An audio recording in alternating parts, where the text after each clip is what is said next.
1절부터 23절 말씀까지 중에 1절부터 15절까지만 교독하겠습니다.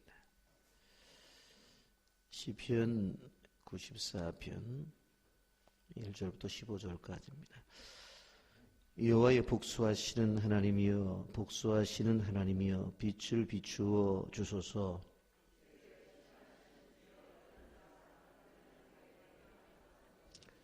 여호와여 악인이 언제까지 개가를 부르리이까.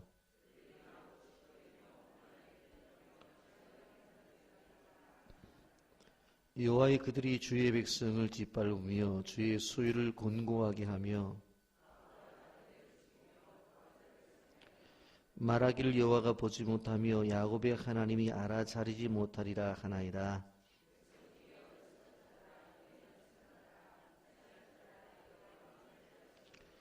귀를 지시니가 듣지 아니하시랴 눈을 만드시니가 보지 아니하시랴.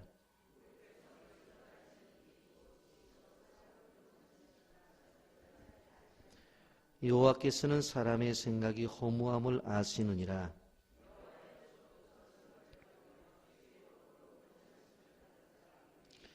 이런 사람에게는 환난의 날을 피하게 하사 악인을 위하여 구덩이를 팔 때까지 평안을 주시리라.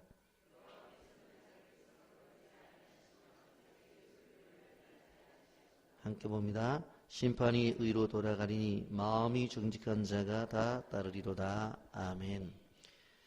이 새벽에 주의 전에 나온 여러분들을 예수님의 이름으로 축복하고 환영합니다. 시편 94편은 우리가 시편을 읽어가면서 보게 되면 참 특이하다. 그리고 어떻게 이렇게 시작부터 말씀을 할 수가 있을까, 그런 생각을 가지게 됩니다. 이 내용의 전체적인 것들을 생각해 보면 신이 속한 공동체가 위기를 당해서 정말로 암울하고 비극적인 상황 속에서 쓰여진 것을 볼 수가 있습니다. 그래서 재판장이신 하나님에게 이 문제를 해결해 달라, 그렇게 요청을 합니다. 하나님을 무시하고 교만하게 행하는 악인들에 대해서 의로운 재판장이신 하나님께서 공의로운 심판을 해달라고 요청하고 있는 것입니다.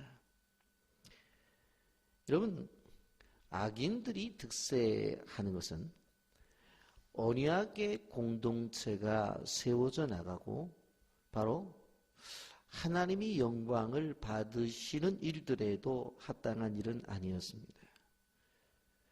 그렇기 때문에 오늘 시편의 기자는 하나님 앞에 공의로운 심판을 요구하고 있는 것입니다. 오늘 94편의 기자는 분명코 사람들이 행하시는 대로 갚으시는 하나님, 더 솔직하게 얘기하면서 바로 보복하시는 하나님이라고 이렇게 부르고 있는 것을 볼 수가 있습니다. 여러분, 성경 구석구석을 보아도 이 말씀이 게재되어 있어요. 잠언서 15장 3절에 여호와의 눈은 어디 있어든지 악인과 선인을 감찰하시느니라, 그렇게 말씀하고 있고, 잠언서 16장 2절에 보면 사람의 행위가 자기 보기에는 깨끗하여도 여호와는 심령을 감찰하시느니라. 자기 보기에는 모두 깨끗하대요. 자기 의에 사는 거죠. 그런데 하나님은 그 마음속에서부터 그가 생각하는 것, 마음에 품은 것, 그걸 다 보고 계신다는 거예요. 시편 33편 13절에는 여호와께서 하늘에서 굽어보사 모든 인생을 살피시며 라고 말씀하고 있습니다.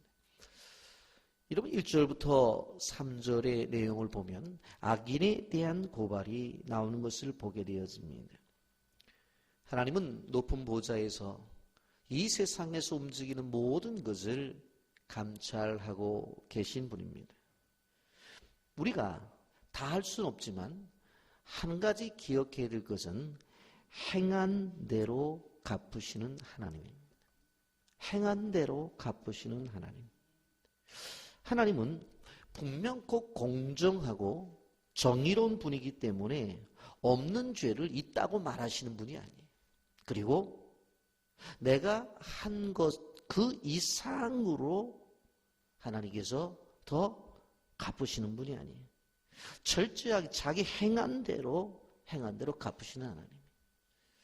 우리 자녀를 키우면서 어떤 경우에 아이들 향해서 뭐 화를 내고 뭐 소리를 지른 경우가 있어요. 근데 나중에 보면 그렇게 할 필요가 없었어요. 뭐 그렇게 야단 들을 일도 아니었어요. 그런데 다른데 뭐 화난 일 가지고서 애한테 소리 질렀다는 말이에요. 그렇게 우리가 생각해 볼 때에 하나님은 우리가 행한 것보다 더 크게 벌하시는 분이 아니에요.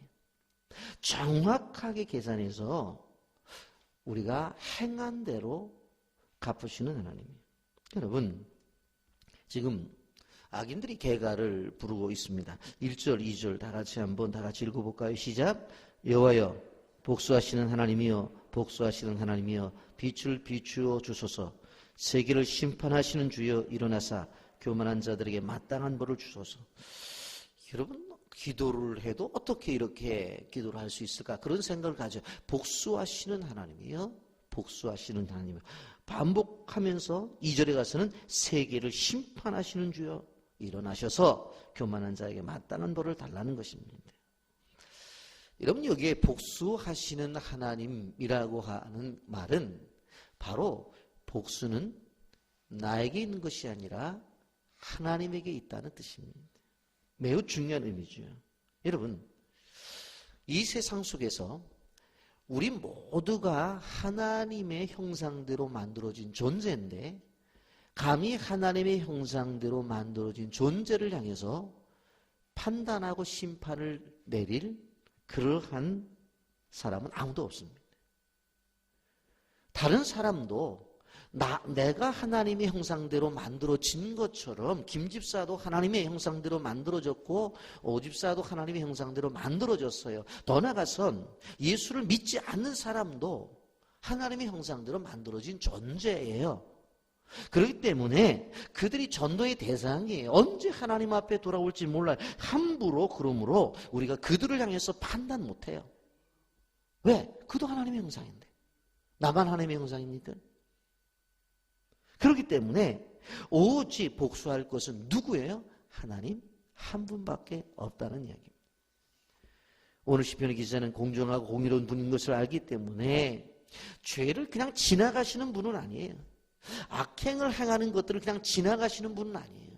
그렇기 때문에 나는 어떻게 할 수 없잖아요. 그러니까 하나님 보고 해달라는 거예요. 하나님 보고. 많은 사람들이 나에 대해서 잘못을 행하는 것들을 내가 판단해요. 그리고 내가 그걸 보복하려고 그래요. 하나님 그렇게 하지 말라는 거예요. 왜 그러냐면 그렇게 잘못된 행위를 한다고 한다면 그 악을 행하는 것들을 선을 행하시는 선에 대한 기준을 가지고 계신 그분이 공의로운 빛을 발해가지고 행하도록 하라는 거예요. 그걸 말하는 거예요. 왜? 그래서 그런 요구를 하면서 너무나 답답한 것은 있습니다. 그래서 3절을 이렇게 말합니다. 여호와의 악인이 언제까지 개가를 부리까? 반복해서 말해요.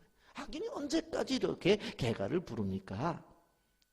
여러분, 얼마나 악했느냐? 4절부터 7절까지 보세요. 그들이 마구 짓거리며 오만하게 떠들며 죄악을 행하는 자들이 자만하이다. 여호와의 그들이 주의 백성을 짓밟으며 주의 소유를 곤고하게 하며 과부와 나그네를 죽이고 고아들을 살해하며 말하기를 여호와가 보지 못하며 야곱의 하나님이 알아차리지 못하리라 하나이다.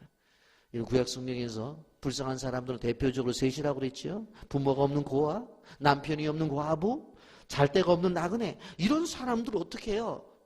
살려줘야 되는데 살해해요. 죽여버려요. 그리고 뭐라고 말하면서 야, 하나님이 어디 계셔? 하나님 보긴 한데 그러면서 소리를 질러요. 여러분, 그런데 심판이라고 하는 문제를 생각해 볼 때에 우리 예수를 믿는 사람들도 하나님의 심판은 창조 이래로 끊임없이 반복되고 있어요. 여러분, 심판은 개인적인 심판과 공동체적인 심판과 우주적인 종말적 심판이 있는 거예요. 그런데 많은 사람들이 우주적인 종말적 심판만 생각해요. 주님이 다시 오실 때 그때 심판을 받는다고 생각해요. 여러분, 역사를 바라보세요. 그렇지 않아요. 소돔과 고모라도 잘못하니까 그 도시가 다 멸망을 당했어요. 노아 당시에 인류가 죄를 범하니까 다 멸망을 당했어요. 예수 그리스도가 다시 오시기 전까지 심판은 개인적으로도 지속적으로 하나님은 하고 계시고 공동체적으로도 하고 계세요. 우주적 심판이 올 때까지. 그래서 기독교인들조차도 아직은 심판이 없는 거로 생각해요. 아니에요. 하나님의 심판은 지금도 오늘도 지속되고 계세요. 그렇기 때문에 말, 행동 조심해야 돼요. 그걸 예수 믿는 사람들조차도 모르는 것 같아요. 여러분, 우리가 기억해야 될 것은 무엇인가 하면 악인이라고 하는 사람들이 저렇게 그냥 짓거리고 떠들고 자만하고 소리를 지르면서 주님의 백성을 짓밟고 과부와 나그네 고아들을 죽여버리고 하나님을 알아차리지 못한다, 그렇게 하는 것을 보면 심판이 없는 것처럼 보인다는 거예요. 그러나 그게 아니라는 거예요. 여러분, 내가 어떤 잘못을 행했어요. 그런데 하나님이 나한테 즉각적으로 심판을 내리지 않아요. 그런다고 해서 아니래서 안 돼요. 또 내가 다른 사람을 통해서 피해를 입었는데 너무 괴로운데 나를 사랑하시는 하나님이 왜 가만히 계실까? 그런다고 해서 그것 때문에도 상처 입을 필요가 없어요. 여러분, 여기서 우리가 중요한 원리들을 찾아 나가야 되는데, 내가 죄를 지었어요. 근데 왜 하나님이 왜 즉각적으로 심판하지 않아요? 왜요? 회개하라는 거예요. 회개하라는 거예요. 그래서 예수 그리스도를 십자가에 죽게 하셨잖아요. 그래서 용서를 주셨잖아요. 그것이 뭐예요? 아직도 내게 심판이 오지 않는 것은 기회를 주신 거예요. 그게 하나님의 은혜라고 하는 거예요. 그걸 알아야 돼요. 여러분, 근데 가만히 보니까 내가 하나님의 자녀인데 저 사람이 나한테 너무 힘들게 했어요. 너무 괴롭게 했어요. 아파했어요. 근데 하나님이 가만히 계세요. 왜 가만히 계세요? 그 사람도 회개하라고 하나님이 기회를 주시는 거예요. 그걸 아셔야 되는 거예요. 그렇기 때문에 하나님의 관점 속에서 모든 일들을 생각하며 나가야 된다라고 하는 것입니다. 여러분, 하나님의 심판에 대해서 오늘 분명히 얘기를 하고 있는 것을 볼 수가 있습니다. 악인들이 주의 백성을 짓누르고 주의 민족을 괴롭히죠. 과부와 나그네 고아들을 죽여입니다. 버젓이 그런데 활동을 해요. 하나님은 살아계신다고 말을 하는데 하나님이 모르시는 것 같아요. 악인들이 흥황하는 것을 침묵하고 계세요. 나는 고통스러운데, 근데 성경은 뭐라고 말씀해요? 분명코 하나님은 그 문제를 해결하신다는 거예요. 여러분 8절 말씀 보세요. 백성의 어리석은 자들아 너희는 생각하라. 무지한 자들아 너희가 언제 지혜로울까? 무지하기 때문에 깨닫지 못하는 거예요. 호세아서 4장 6절에서 뭐라고 말씀합니까? 내 백성이 지식이 없으므로 망하는다. 그렇게 말했어. 하나님은 악인의 공개되어진 죄악뿐만 아니라 숨겨진 음모까지도 다 알고 계세요. 무슨 얘기입니까? 다 보고 계신다. 9절 말씀 뭐라고 말합니까? 귀를 지으시니가 듣지 아니하시랴 눈을 만드시니가 보지 아니하시랴. 귀를 만드신 분이 다 듣고 계세요. 남에 대해서 얘기는 요즘 애들 말로 뒷말하는 것들 다 듣고 계세요. 뭐 이래 때문에 저래 때문에 그래 때문에 고래 때문에 다 듣고 계세요. 눈을 만드시니까 아무리 깊은 곳에 잘못한 것을 하더라도 본다는 거예요. 하나님께서는 인간의 모든 언어와 행동과 더 나아가서 그 사람이 가지고 있는 사고와 가치관까지도 다 아시는 분이에요. 그래서 거스리며 악한 자들을 그냥 내버려 두실 수가 없어요. 여러분, 우리는 알아야 됩니다. 어떠한 것도 보지 못하고 어떠한 것도 듣지 못하는 분이 아닙니다. 여러분, 우리와 함께 하시는 하나님을 우리는 임마누엘의 하나님이라고. 그 임마누엘의 하나님을 우리는 나와 함께하고 나를 보호하고 계신다고 우린 믿어요. 그러나 기억해야 될 것은 너무나 긍정적으로 생각하는 것 같아요. 임마누엘의 하나님은 우리를 도와주시는 함께 하시는 하나님이기도 하지만 우리의 잘못됨도 늘 같이 하면서 보고 계신 하나님. 우리가 기억해야 될 것은 핍박이 고난이 환난이라 할지라도 놀라우나 두려워하지 마세요. 왜냐하면 지금의 나의 상황을 누구보다도 정확하게 보시는 분이에요. 나의 아픔을 정확하게 아시는 분이에요. 그렇기 때문에 때가 되어지면 하나님께서 그 문제를 해결해 주시는 분이에요. 그 사실을 믿고 가는 거예요. 여러분, 세 번째로 우리는 왜 우리는 자신 있게 인생을 살아갈 수 있느냐? 의인을 인도하시는 하나님이기 때문에 그래요. 그래서 주의 법을 받고 주의 교훈을 받고 살아가는 사람이 행복한 사람이라고 말해요. 여러분, 분명 오늘 성경은 악인에게는 죄에 대한 심판이 기다리고 있지만 의인에게는 구원이 준비되어 있다라고 그렇게 말씀하고 있는 것을 볼 수가 있습니다. 그래서 우리는 다른 사람 생각할 필요가 없어요. 나 하나 감당하기 힘든 세상이에요. 다른 사람 죄 지었다고 그 사람 뭐라고 그럴 만한 시간적인 여유가 없어요. 세상 말로 말해서 오지랖이 이렇게 넓어서 안 돼. 나 하나 관리하기도 힘들어요. 나 하나. 내가 제대로 생각하고 있는지, 내가 제대로 마음속에 품고 있는지, 내 행동이 올바른지 그거 하나 관리하기도 힘들다. 왜? 다른 사람의 문제를 하나님이 알아서 하실 거예요. 하나님이. 여러분, 그렇기 때문에 우리가 기억해야 될 것은 내가 부당하고 억울한 일을 당했을 때 억울해하며 내 편에서 해결하려고 하지 마세요. 특별히 중요한 것은 무엇인가 하면 다른 사람과의 관계 속에서, 악인과의 관계 속에서 절대적으로 똑같이 되갚아 주려고 하면 안 된다는 거예요. 성경이 그걸 말하는 거예요. 어떠한 부당하고 억울한 일을 당했다 할지라도 악으로 악을 갚지 말아라. 모든 사람이 보기에 선한 일을 하라고 말씀했어요. 우리의 문제는 내가 직접 원수를 갚으려고 하는데 문제가 있는 거예요. 성경은 하나님의 진노에 맡겨라. 여러분, 로마서 12장 17절도 21절 아주 중요한 말씀이기 때문에 천천히 읽어가면서 말씀을 드리겠습니다. 아무도 악을 악으로 갚지 말고 모든 사람 앞에서 선한 일을 도모하라고 했어. 악한 모습으로 내게 다가올 때에 그 악으로 갚지 말아라. 우리가 갚아야 될 것은 선으로 갚아야 되는데 그 선이 여기에 중요한 모든 사람들이 볼 수 있는 선을 행하라는 거예요. 하나님 너무 잔인한 요구를 하는 것 같죠? 그 사람 하나 잘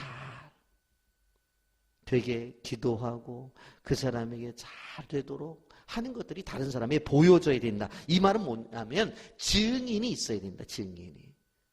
하나님, 나 혼자 그 사람한테 잘했는데 뭐 내가 어떻게 믿냐? 아니, 김 집사가 봤잖아요. 오 집사가 봤잖아요. 박 집사가 봤잖아요.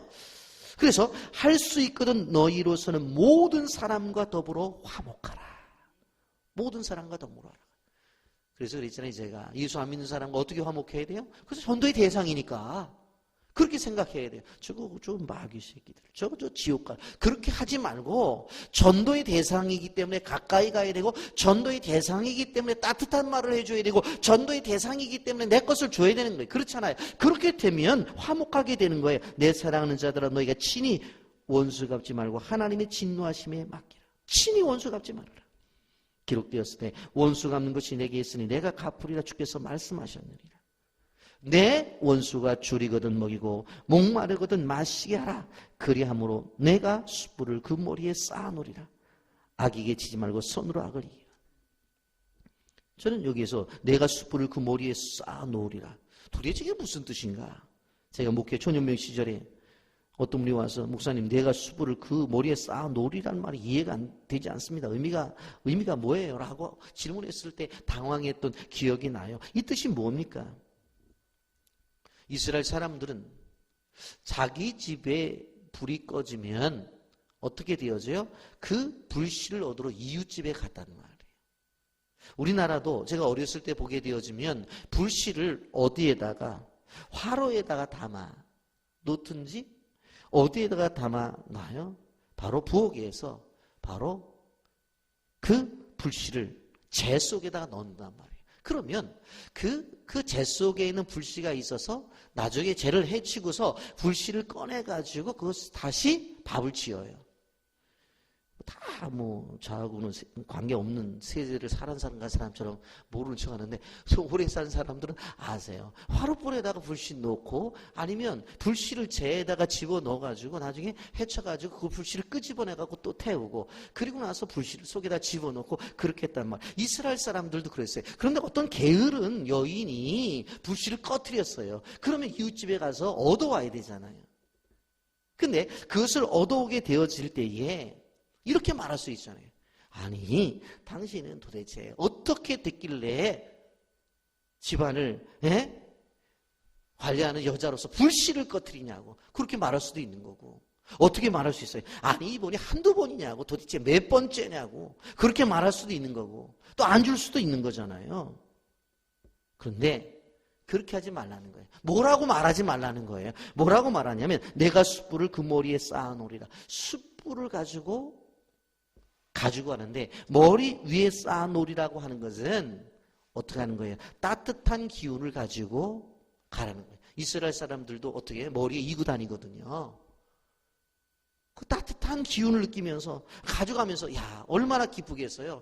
야 불씨 꺼져서 밥도 못할 뻔했는데 불씨가 꺼져서 국도 못 끓일 뻔했는데 이 불씨를 얻었네 하면서 그 따뜻한 기운을 가지고 집으로 돌아가는 모습을 생각해 보세요. 그러니까 내 원수가 줄이거든 먹여라. 따뜻함을 주라는 거예요. 내 원수가 목마르거든 마시게 해주라는 거예요. 그래서 따뜻하게 느끼도록 해주라는 거예요. 여러분, 원수 갚는 것이 내게 있다고 그랬어요. 내가 갚을 것이다. 그래서 우리가 기억해야 될 것은 무엇인가 하면 악으로 악을 갚지 말라는 것은 무슨 뜻이냐면 그 사람이 악을 행하고 분명해요. 그런데 내가 악으로 갚으면 내가 죄인이 되는 거예요. 다른 사람이 죄를 지었다고 해서 그것을 통해서 내가 죄인 되지 말라는 거예요. 너는 그 상황 속에서 의인이 되라는 거예요. 죄 지었어? 먹을 것 갖다 줘. 죄 지었어?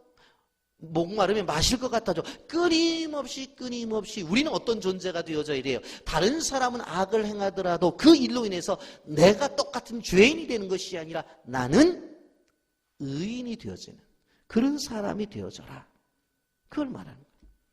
굶고 있으면 먹을 것 갖다 주고 목말라면 마실 것 갖다 주고 이것이 뭐예요? 예수 그리스도의 발자취를 따르는 삶이에요. 그래서 오늘 성경은 뭐라고 말합니까? 복수하시는 하나님이여 복수하시는 하나님이여 빛줄을 비추어 주소서. 더 어둠의 세력을 물리쳐 주옵소서. 오늘 여러분들 이 말씀을 꼭 기억하고 악에게 치지 마세요. 악에게 진다는 건 뭐예요? 악을 악으로 갚으려고 그래요. 그럼 내가 죄인이 되는 거예요. 성경은 뭐라고 말을 해요? 악을 악으로 갚으려고 하지 말고 선으로 다가가라. 그리고 정 억울하면 하나님 앞에 오늘 성경에서 말했잖아요. 시편 94편 읽으세요. 하나님 나 나쁜 사람 아니에요. 그냥 성경만 읽습니다. 그러면서 성경을 읽으세요. 여호와여 복수하시는 하나님이여 복수하시는 하나님이여 빛을 비추소서. 나 언제 복수해달라고 그랬습니까? 성경 읽었지? 그렇게 해서라도 원통함을 하나님 앞에 기도하는 사람. 그 사람이 지혜로운 사람이라는 것. 이러한 정도들이 되기를 예수님의 이름으로 축복합니다. 아멘. 효로 가신